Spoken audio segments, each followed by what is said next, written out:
সোনারগাঁও সিদ্ধিরগঞ্জকে মাদক সন্ত্রাস চাঁদাবাজ ও কিশোর গ্যাংমুক্ত করাকেই বড় চ্যালেঞ্জ হিসেবে দেখছেন এ আসনের বিএনপি মনোনীত প্রার্থী আজহারুল ইসলাম মান্নান।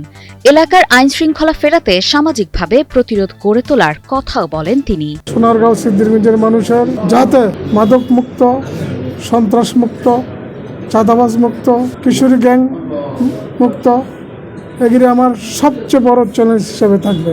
শিক্ষা আর স্বাস্থ্যসেবাকে অগ্রাধিকার দেওয়ার প্রতিশ্রুতি দেন আজহারুল ইসলাম মান্নান। এলাকাভিত্তিক ছোট হাসপাতাল, ক্লিনিক, নতুন স্কুল কলেজ স্থাপনের পাশাপাশি সিদ্ধিরগঞ্জের একটি পূর্ণাঙ্গ মেডিকেল কলেজ করার পরিকল্পনার কথাও জানান তিনি। সোনারগাঁয়ের উত্তর অঞ্চলে একটি হাসপাতাল ও একটি বিশ্ববিদ্যালয়ের প্রয়োজনীয়তার কথা তুলে ধরে তিনি বলেন, এটি সিদ্ধিরগঞ্জবাসীর দীর্ঘদিনের দাবি। নির্বাচিত হলে এসব উন্নয়ন প্রকল্প বাস্তবায়নের আশ্বাস দেন মান্নান। সব মশার বিরুদ্ধে সুরক্ষা দিতে এলো বসুন্ধরা এক্সট্রিম অ্যারোসল, মশার বিরুদ্ধে এক্সট্রিম সুরক্ষা। সিদ্ধিরগঞ্জে একটা মেডিকেল করার আমার চিন্তা ভাবনা ইনশাল্লাহ আছে। সেটা সিদ্ধিরগঞ্জের মানুষের দাবি, সেটা চিন্তা ভাবনা আছে। সোনারগাঁয়ে আমাদের একটা উত্তর অঞ্চলে একটা হসপিটাল দরকার, একটা বিশ্ববিদ্যালয় দরকার।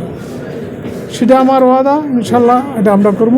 বেকারত্ব কমাতে স্থানীয় শিল্প কারখানায় অন্তত 30% লোকাল মানুষের কর্মসংস্থান নিশ্চিত করতে শিল্প মালিকদের সঙ্গে বসার কথাও বলেন মান্নান।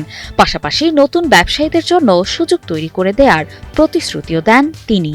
অনেক ইন্ডাস্ট্রি আছে, সেটা আমাদের শ্রমিকের যে সংবিধান আছে, যে লোকাল এলাকার 30% লোককে যাতে কর্মসংস্থার বিভিন্ন ইন্ডাস্ট্রির মালিকদের নিয়ে বৈশা এটা কর্মসংস্থান করবো, এটা আমার কথা। আর যারা ব্যবসা করতে চায়, আমরা তো ব্যবসায়ী, তাদেরকে ব্যবসায়ীদের যেটা করতে পারে সেই জন্য তাদেরকে সুযোগ করে দেওয়া হবে।